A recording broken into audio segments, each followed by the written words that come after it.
Laisse béton! Face à l'urgence écologique, on ne réagit pas tous de la même façon. Certains se complaisent dans le déni ou s'y réfugient. D'autres font face à diverses formes d'éco-anxiété. Et puis il y a ceux qui, comme Delphine, se mettent en action. Au moment où elle s'est confiée au micro de Laisse béton, Delphine en était aux finitions de la maison en paille qu'elle a autoconstruite avec son compagnon dans le Périgord noir. Dans cette conversation, Delphine raconte comment leur est venue la décision de quitter Bordeaux pour se lancer dans ce projet fou et courageux, sans aucune expérience de la construction de bâtiments. Elle livre quantité de conseils qui seront précieux aux oreilles de ceux qui souhaitent initier un projet de rénovation ou d'autoconstruction et s'engager sur le chemin de la résilience. Je suis Amélie Dague, bienvenue dans Laisse béton et bonne écoute.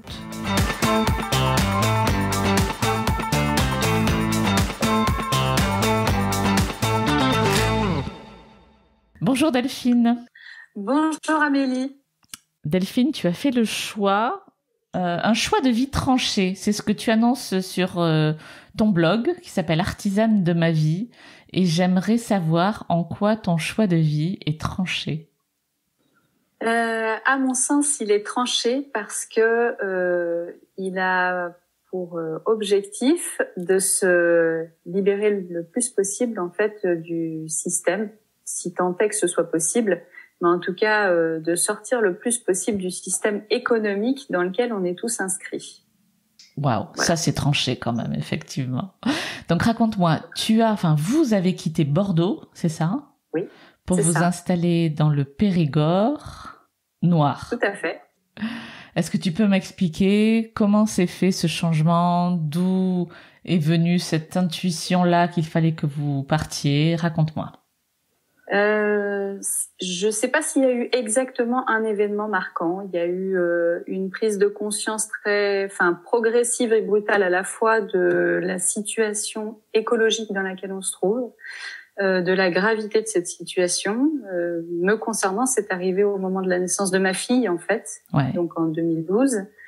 Et là, ça a été vraiment une désespérance totale, en fait, de réaliser dans quelles impasses on était en train vraiment de finir de se mettre, et surtout de voir que le niveau d'inaction des gouvernements un peu partout est le même. En fait, quand on arrive à ce constat-là, on n'a pas beaucoup d'options. C'est soit on se dit, je fais ce que je peux à mon échelle, soit on désespère et on reste enfermé. Donc, voilà. Il a fallu plusieurs années quand même de mûrissement de ce projet, même si très rapidement l'idée de s'échapper, de quelque part dans une volonté de survie, de se dire en fait on sera mieux à des endroits où on peut maîtriser davantage l'aspect alimentation, l'aspect ressources en fait, ressources nécessaires à la vie, se donner l'impression de cette maîtrise-là, c'était un choix qui paraissait assez évident, donc le côté campagne est venu beaucoup de là. Après, ça a forcément beaucoup mûri. On a visité différents endroits, à la montagne, plus près de Bordeaux. Ici, il y avait des contraintes familiales aussi, puisque j'étais séparée du père de ma fille. Il fallait pas qu'on soit trop loin de Bordeaux pour pouvoir maintenir un cadre. Donc, on s'était dit, on va pas plus loin de 2h30 de Bordeaux, à peu près. C'était la limite qu'on s'était fixée, mais 2h30 de Bordeaux, il y a beaucoup de choses. En tout cas, tant qu'on a la voiture, avec une essence pas trop chère, il y a beaucoup de choses. Voilà. Et l'ensemble de nos lectures nous amenait à penser qu'on allait aller de toute façon vers une situation de plus en plus délicate, notamment pour la classe moyenne dont on fait partie. Parce qu'on sait qu'il y a une paupérisation de cette classe moyenne et elle arrive aussi par on le voit par aujourd'hui, le débat sur le pouvoir d'achat est une mise en abîme de tout ça en fait.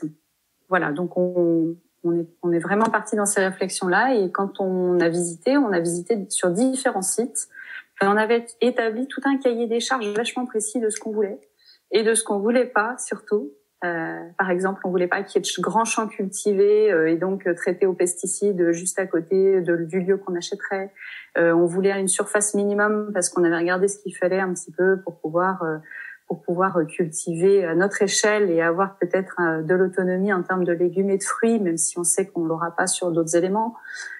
Donc il y avait plein de paramètres comme ça qui rentraient en compte. C'était pas évident de trouver. On a mis 1 an avant de trouver un terrain, alors qu'au départ on cherchait une rénovation. Ouais, d'accord. Et au final, on a visité 2 terrains nus la même journée et on a eu le coup de cœur pour le lieu sur lequel on s'est finalement installé. Et vous construisez de vos mains votre maison, c'est ça? C'est ça. On auto-construit notre maison de A à Z, avec des accompagnements de professionnels sur certaines phases, mais effectivement, on fait tout nous-mêmes. Où en êtes-vous aujourd'hui? On est en juillet 2022. À quoi ressemble votre future maison? Alors, on a démarré donc il y a un peu plus d'1 an, puisqu'on a démarré en avril 2021, et à l'heure actuelle, on est en train de réaliser les enduits terre à l'intérieur de la maison, donc sur la paille. C'est la partie qui va nous apporter de l'inertie dans le bâtiment, qui est très très appréciable par les temps de grande chaleur comme en ce moment. Certes. Et voilà, donc on en est à cette étape-là et on va devoir ensuite réaliser nos cloisons, finir l'électricité, la plomberie, et on s'est mis pour objectif d'emménager en décembre. Même si on pense pas avoir terminé toute la maison, on pense avoir arriver à terminer le rez-de-chaussée pour pouvoir emménager au moins dans un rez-de-chaussée et ensuite terminer l'étage, donc les cloisons de l'étage l'année prochaine et au printemps, après une pause bien méritée après 3 ans de chantier, puisqu'on avait quand même fait déjà un premier bâtiment en 2019. Ouais. Donc voilà. Construire sa maison de rien, est-ce que c'est quelque chose qui occupe j'imagine sa tête jour et nuit pendant de longues années, mais est-ce que vous y êtes tous les jours sur le chantier? Est-ce que tu y es tous les jours sur le chantier? Est-ce que c'est d'ailleurs régulier ou est-ce que tu as consacré des phases de ces 3 dernières années à ce chantier-là? Comment ça s'est passé? Alors, il y a eu plusieurs temps. Il y a eu sur le premier chantier de l'atelier, on venait d'avoir notre petit garçon. Donc, il avait 4 mois. C'est Marc qui a mené ce chantier-là sur les 3 mois de vacances qu'il a condensé sur l'été. Après, il y a eu plein de petites phases de chantier par week-end et des choses comme ça, puisqu'on habitait encore à Bordeaux. Donc là, on venait vraiment. Alors, on pouvait venir un week-end sur 2, on pouvait venir pendant une partie des vacances. On essayait, voilà, de faire avancer ce chantier-là progressivement. Ça a été extrêmement épuisant et c'est vraiment une expérience qu'on recommande à personne. Surtout avec un enfant petit, ouais. Alors, il y avait l'enfant petit, donc il y a forcément les nuits très découpées qui vont avec. Et puis, il y a un autre paramètre auquel on pense pas suffisamment, c'est que quand on ne vit pas sur place et qu'on vient faire du chantier de l'hiver, on a froid, on se mouille. Ouais. Et si on n'a pas un endroit vraiment au chaud où se rendre le soir, en fait, on s'épuise. Ah oui. Parce que l'hiver, le corps, il a besoin de repos. Et que quand le jour, il se termine vers 17h, 17h30, eh bien, en fait, le corps, il veut juste aller se reposer. Et c'est des phases qui sont difficiles parce que les journées avec jour, justement, sont courtes. Et donc, on a aussi l'impression de pas suffisamment avancer, de pas en faire assez. Enfin, c'est vraiment nerveusement et physiquement très fatigant, très éprouvant. Après, ça a beaucoup changé sur la maison. Puisqu'en fait, quand on a démarré ce chantier de l'atelier en 2019, c'était justement parce que je pouvais pas participer parce que je venais d'accoucher. Ouais. C'était hors de question d'aller porter des charges lourdes, de tout ça. Enfin, il y avait plein de choses. Et j'avais dit, Marc, c'est hors de question que tu fasses la maison sans moi. Quand on a créé ce projet, on l'a vu tous les deux. On voulait faire ça ensemble. C'est un projet de couple, en fait, avant tout. Et donc, c'était hors de question de se retrouver dans des rôles très stéréotypés avec monsieur au chantier, madame qui pouponne. Donc, on a fait ça pour l'atelier et ça suffisait bien largement. C'était aussi une épreuve de couple. Je comprends. Voilà, donc effectivement, pour la maison, c'était très différent. On a eu déjà une année, alors pas de pause, mais de peaufinement du projet, puisqu'il y a eu l'année du confinement. On a décidé de pas démarrer à ce moment-là. Ça nous a permis de trouver la personne qui nous a accompagnés sur la partie ossature et charpente, de finaliser des dernières choses, de redéposer un permis modificatif en novembre 2020. et donc de bien préparer notre chantier et toutes ces commandes pour être prêt en avril 2021 sans avoir de commandes à refaire, de choses à penser en fait en termes de logistique. On n'avait plus qu'à dérouler notre planning quelque part. Voilà. Et ça aussi, c'était un gros enseignement de cette première étape qui était l'atelier, de pas tout faire en même temps, parce que c'est des phases très lourdes en fait. D'accord. Quelque part, vous avez eu un brouillon grandeur nature, quoi. Sur l'atelier, peut-être que vous pouviez vous permettre de faire quelques erreurs et de vous tromper dans le sens où ce n'est pas la maison principale, si j'ai bien compris, c'est ça? Oui, tout à fait. C'est un bâtiment à part qui fait 65 mètres carrés. Et c'était effectivement cette idée de s'essayer à la construction, puisqu'en fait, ni Marc ni moi n'avions déjà construit de bâtiment ou même une cabane. Hein, donc, partez de loin. Voilà, c'est ça. On partait vraiment du niveau zéro. On n'est pas du métier ni l'un ni l'autre. Donc, il fallait qu'on ait cet essai. Et ça nous a beaucoup apporté, puisque pour la maison, on a avancé vraiment beaucoup plus efficacement que ce qu'on l'avait fait pour l'atelier, qui n'est d'ailleurs toujours pas terminé. Donc voilà, mais qu'on terminera quand on aura fini la maison. Ouais, là maintenant, on n'a plus d'urgence. Donc voilà. Mets-moi en image tout ça. À quoi ça ressemble ce coin que vous avez trouvé, votre terrain, la maison maintenant? Est-ce que c'est très boisé? Est-ce que vous êtes isolé déjà? Alors, oui, on est assez isolé parce qu'on est dans un ancien hameau qui, il y a encore 70 ans, comptait une 50aine d'habitants et qui aujourd'hui n'est plus composé quasiment que de résidences secondaires qui sont très peu occupées. Et c'était une volonté en fait pour nous de venir dans un endroit qui était vraiment reculé dans le sens où on n'avait pas envie de devoir subir en fait tout ce qu'on a pu subir quand on habitait à Bordeaux. Le bruit des autres, les odeurs des autres, l'impossibilité d'être tranquille en fait et de se mettre dans sa bulle. Donc ça, c'était vraiment quelque chose d'important pour nous. On voulait pas retrouver ça. On voulait pas se retrouver à vivre dans une maison de village, par exemple, et à subir ces mêmes contraintes alors qu'on était venu chercher beaucoup de tranquillité et la possibilité d'être seul quand on veut être seul. D'accord. Voilà. Donc ça, c'était très important pour nous. Et on a donc ce terrain qui est une prairie qui a été menée en verger pendant les 50 dernières années à peu près. Donc quand on l'a acheté, on avait déjà une vingtaine d'arbres fruitiers plantés à l'ancienne en 2 belles lignes avec 4 pruniers de la même variété en premier, puis 4 poiriers d'une autre. Voilà.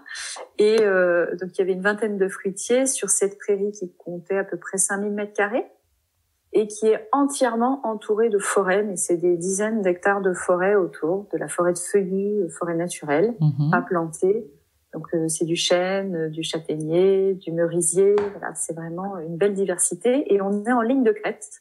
Donc on est assez en hauteur, ce qui nous donne vraiment une ouverture parce que on voulait pas non plus ce côté forêt où on n'a plus aucune vision. Étouffé, en fait. Quoi. Voilà. Comment on devient constructeur de sa propre maison? Est-ce que vous avez suivi des tutos sur YouTube, lu des livres, rencontré des gens? Est-ce qu'on apprend tout seul? Comment ça se passe en fait? En fait, ça part d'une idée folle, hein, parce que il faut peut-être être un peu inconscient et vraiment pas se rendre compte de quoi on parle quand on parle de construire sa maison pour se lancer dans un projet comme ça. Mais comme quoi c'est faisable. Quand on a déterminé le type constructif, c'est-à-dire quand on s'est dit on va faire une maison en paille, puisque je ne l'ai pas encore dit, mais la maison effectivement est une ossature bois remplissage paille. D'accord. Quand on a déterminé ça, on s'est inscrit à la formation Pro Paille, qui est une formation qui là a été dispensée par l'éco-centre du Périgord. Alors après, pour construire sa maison soi-même, je pense qu'il y a une étape qui est indispensable, c'est de faire ses plans soi-même. Pas juste le plan intérieur, hein. On parle pas du plan d'aménagement des pièces en tant que tel, mais de dessiner dans tous ces détails les articulations, murs, sol, toiture, en fait de comprendre dans quel ordre vont se mettre les choses et comment on réalise en fait les jonctions entre les différents matériaux par exemple. Voilà, parce que tout ça, ça s'anticipe. Il faut le penser avant. Par exemple, dans une maison comme la nôtre, qui est une ossature bois, remplissage bottes de paille plus enduit à l'intérieur et bardage à l'extérieur, on a quand même au final des murs de 50 cm d'épaisseur. Donc, il faut le penser dès le début. Et voilà. Alors j'ai bien compris que l'histoire n'est pas finie et je sais bien quand même quand vous fermerez la porte pour y passer votre première nuit, ça ne sera que le début d'autre chose, ce sera jamais fini. C'est sûr. Depuis que vous vous êtes lancé dans ce projet fou, comme tu dis, est-ce qu'il y a eu un moment particulier, même anecdotique, où tu t'es dit, toi, c'est vraiment pour ça qu'on s'est lancé là-dedans, tu vois, où tu t'es dit, non, mais c'était ça qu'il fallait faire? Je me le dis presque tous les jours, en fait. Je me le dis à chaque fois que je vois passer des nouvelles sur l'état de sécheresse en France, où je pense à nos cuves de récupération de pluie qui sont enterrées puisqu'on fait une maison autonome en eau. Quand je vois la détresse des gens dans les villes qui augmente et quand je vois quelque part le défaut de compétences qu'on a tous dans nos générations là en fait. Ouais. Tous les jours je me dis que c'est un super choix parce que on se préservera pas en fait de ce qui se passe à une échelle plus grande, c'est évident. Personne peut se préserver de ce qui se passe. Mais on a des outils pour créer plus de résilience dans notre quotidien, en fait. Et c'était vraiment partie de là. L'idée de construire sa maison, c'était aussi et avant tout l'idée d'être capable de la réparer soi-même, d'être capable de maîtriser les matériaux qui sont mis dedans, d'être en maîtrise en fait de ce qui nous entoure, de savoir comment c'est fait et donc de savoir le réparer. Question très vaste. Qu'est-ce qui a le plus changé dans ta vie entre les derniers jours que tu as passés à Bordeaux et ta vie là maintenant? Je pense que ce qui a le plus changé, c'est que mon niveau d'éco-anxiété a considérablement baissé. Ah oui. Ouais. Le fait de te mettre dans l'action, c'est ça? Ou d'en savoir plus peut-être? De me mettre dans l'action, à la fois parce que l'action en elle-même, je pense, est assez curative, et aussi parce que l'action, elle occupe la tête, elle occupe le temps, et elle empêche d'aller passer trop de temps sur les réseaux sociaux ou sur des news, etc., qui ne font qu'augmenter le niveau d'angoisse, en fait. Donc, effectivement, ça, c'est le changement radical. Et puis, il y a un autre paramètre qu'il faut prendre en compte. C'est que quand j'étais à Bordeaux et que j'allais faire des courses, emmener ma fille à l'école, etc., je ne voyais que du béton toute la journée ou de la pierre, puisque à Bordeaux c'est de la pierre, mais il n'empêche que je ne voyais pas de verdure ou très peu. Ici, je vais faire mes courses, c'est en passant dans la forêt. Je vois des arbres et du vert autour de moi tout le temps. Et en fait, je pense que réellement, enfin ça a été démontré d'ailleurs, cet impact-là, il est énorme. Sur le moral, je referai le chemin en arrière pour rien au monde. J'ai vu que tu t'étais lancée dans une école rurale associative. Est-ce que je me trompe? Non, tu ne te trompes pas. C'est effectivement le cas. Ouais, tu veux bien m'expliquer ce qu'est ce projet? Oui, tout à fait. C'est un projet qui est né de l'initiative de la mairie. L'école communale a été fermée il y a 6 ans au profit du regroupement intercommunal, donc qui est à presque 20 km de chez nous quand même. Waouh. Ouais. Voilà. Le bâtiment était vide et la mairie n'avait pas l'intention de laisser ce bâtiment vide. Ils ont lancé une sorte d'appel à porteurs de projets en début d'année dans le journal de la commune en disant que ils aimeraient qu'il y ait une association qui investisse les lieux en rouvrant une école. Et avec Marc, on s'est dit que c'était une super occasion de s'impliquer dans la vie de notre commune parce que on a beau avoir envie d'être un peu isolé en tant qu'individu et famille, il n'empêche que on a très envie de s'impliquer dans la vie locale et qu'on veut pas faire de clientélisme en s'installant en milieu rural. Donc en fait, on s'est lancé dans ce projet et qui nous prend beaucoup de temps qu'on n'avait déjà pas. Les nuits sont courtes. Voilà, les nuits sont très courtes et on va effectivement ouvrir cette école à la rentrée. Donc on est très heureux que ce projet aboutisse en si peu de temps. J'imagine qu'il y a déjà plein de gens qui viennent vers toi et vers vous pour en savoir plus, avoir des conseils, etc. J'ai 2 questions. La première, c'est avec quelles questions justement viennent vers vous les gens? Quelle est la question qui ressort le plus souvent, ou l'angoisse ou la peur? Et ma deuxième question, c'est bien sûr si tu avais un conseil à donner à des individus ou des couples qui voudraient faire la même chose que vous, qu'est-ce qu'il faut absolument pas rater, quoi? Qu'est-ce qu'il faut savoir? Voilà. En fait, quand les gens viennent vers moi par le blog, ils viennent pas forcément sur l'expérience en tant que telle. Je crois que comme je le renseigne beaucoup avec des données techniques notamment ou en fait, ils viennent plutôt sur cet aspect technique. D'accord. Voilà, donc ils viennent plutôt sur des projets qui sont en cours, où ils sont en train de faire leur dessin de plan, ils sont en train de réfléchir à comment ils vont faire telle ou telle chose, et ils viennent me demander des précisions sur ce qu'on a fait. Après, on a aussi souvent des gens qui nous demandent s'ils peuvent venir nous voir, parce qu'ils ont envie de discuter, passer un moment à échanger avec nous. Alors, au début, on l'a pas mal fait. Aujourd'hui, on essaye de restreindre. De finir le chantier. Voilà, c'est ça. Ou alors, ce qu'on propose, c'est plutôt que les gens, à ce moment-là, viennent nous aider sur une journée. Ouais. Et ça fait l'occasion à midi de discuter. Pendant qu'on travaille, suivant ce qu'on fait, on discute. Enfin, et donc, de joindre l'utile à l'agréable. Donc, ça nous évite de passer du temps à autre chose qu'à avancer, justement.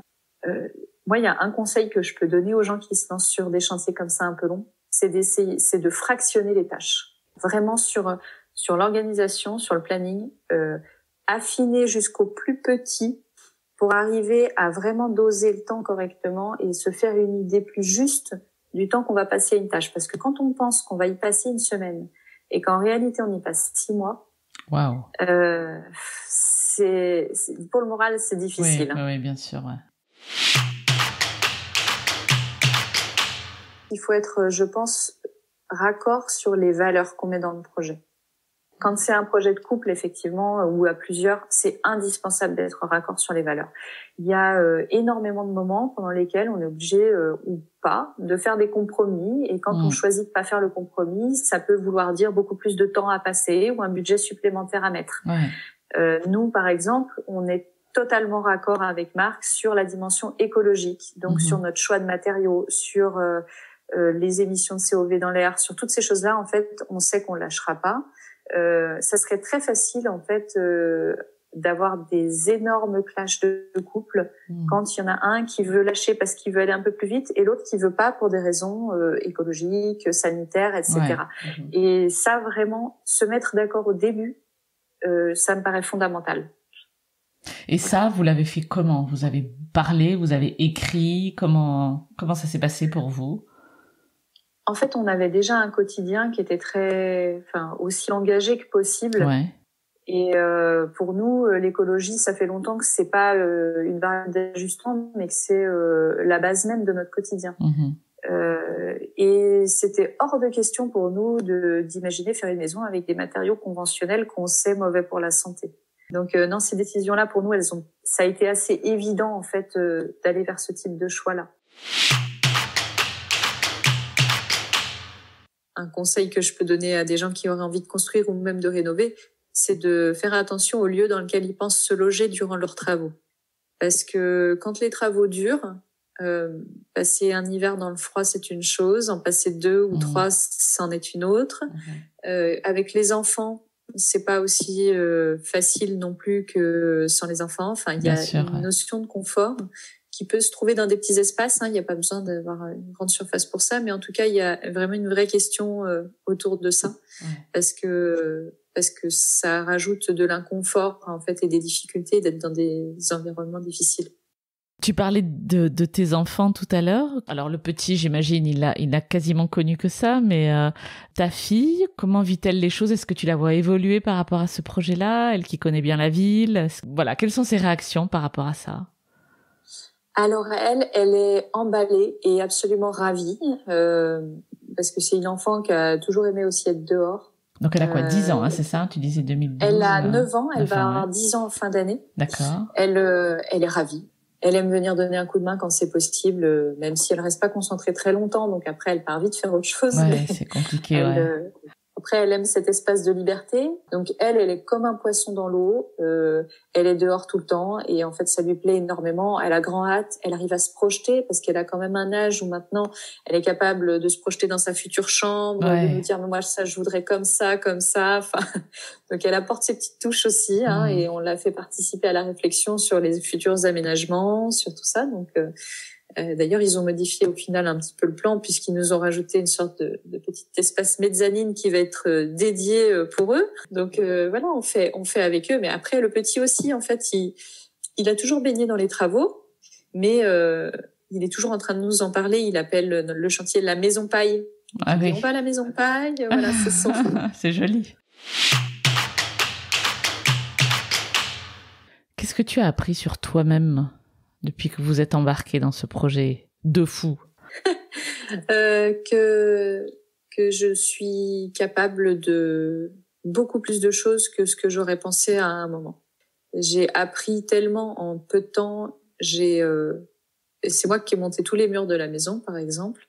Donc j'ai aussi physiquement fait des efforts dont je me pensais pas forcément capable. Ouais. J'ai un petit gabarit, hein. Je fais 1m60, je fais moins de 50 kilos, donc bon, c'était pas gagné quand même de se dire que... C'était pas une vocation, quoi. Voilà. Mais bon, là, je commence à avoir le haut du corps qui n'a plus rien à envier à celles qui font du fitness. C'est vrai. C'est une expérience très intéressante pour soi, en tout cas, de voir. Et puis, ça m'a permis d'apprendre à faire avec les autres aussi. Mm-hmm. C'est pas quelque chose que j'aime à la base. J'aime énormément travailler toute seule parce que j'aime bien être en maîtrise de la chaîne en totalité et apprendre à faire avec les autres. J'y arrive pas toujours à fond, hein, mais j'y travaille encore. Qu'est-ce qu'on peut te souhaiter à toi? D'arriver à tenir le planning pour la fin d'année pour enfin avoir des temps de respiration. C'est très dense et intellectuellement et physiquement. Et là, on sent que le corps commence à fatiguer, que on aurait bien besoin d'un temps de pause. Donc effectivement, je crois que tout ce qu'on peut nous souhaiter, c'est d'arriver à prendre des temps de pause dans les mois qui viennent. Sur l'aspect vraiment bâtiment en soi, je crois qu'il y a une vraie urgence à repenser notre façon de bâtir, notre façon de vivre en fait, d'habiter. Ça me paraît fondamental dans la réflexion quand on pense à quitter la ville pour la campagne, pour un milieu dans lequel on voudrait aller s'installer et vivre de façon plus écologique. Je pense que le bâtiment en fait vraiment partie, à une place prépondérante même. On voit arriver des canicules extrêmes, des hivers sans doute aussi qui vont devenir plus vigoureux, des tempêtes, des événements climatiques en tout cas plus extrêmes que ce qu'on a connu avant. Et en fait, il y a beaucoup de réponses qui peuvent être apportées par des constructions écologiques. Ça, c'est vraiment quelque chose, je crois, de fondamental. Réfléchir à comment on se protège de la chaleur, comment on se protège du froid, comment on se protège du vent, et qu'est-ce qu'on peut mettre en œuvre dès la construction, en fait, pour y arriver. Merci beaucoup, Delphine. Et puis plein de succès à toi et à vous pour cette phase finale de la construction qui doit pas être la plus simple. Bonne chance pour la suite alors et merci encore. Merci beaucoup à toi. C'était Laisse Béton, le podcast qui aide les citadins à réaliser leurs rêves de vie au vert. Si vous voulez réagir à cet épisode, témoignez vous-même au micro de Laisse Béton ou me suggérer des invités, écrivez-moi à amélie@laisse-béton.fr. Laisse Béton est également présent sur Instagram, Facebook, Twitter et LinkedIn. Si vous aimez ce podcast, abonnez-vous sur Apple Podcast, Google Podcast, Spotify ou Deezer. Décorez-le d'étoiles sur votre appli de podcast préféré et parlez-en autour de vous, c'est encore le meilleur moyen de le faire connaître. À très bientôt.